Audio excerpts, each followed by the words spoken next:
Hello mga ka-AI! Here's another tutorial of making an AI video. Ang tutorial na ito ay para naman sa mga gustong gumawa ng AI video ng footwear kagaya neto.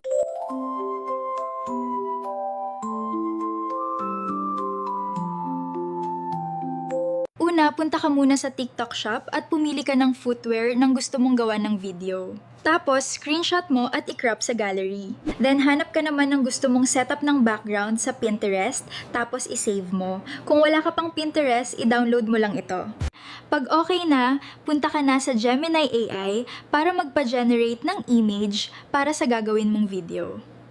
Open Gemini app, click the plus sign sa baba left side, tapos add mo na yung footwear na napili mo at yung background na gusto mo. Pag okay na, click mo na yung arrow sa baba right side, and hintayin mo lang na mag-generate. Pagtapos na, isave mo muna at punta ka na sa YouTube app.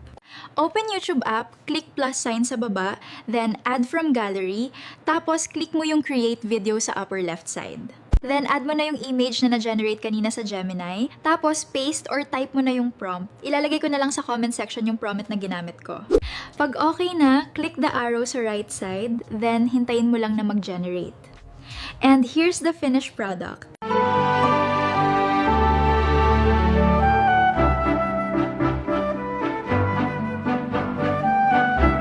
Huwag kalimutang i-save ang video na ito, follow, like, and share na rin for more tutorials na kagaya nito.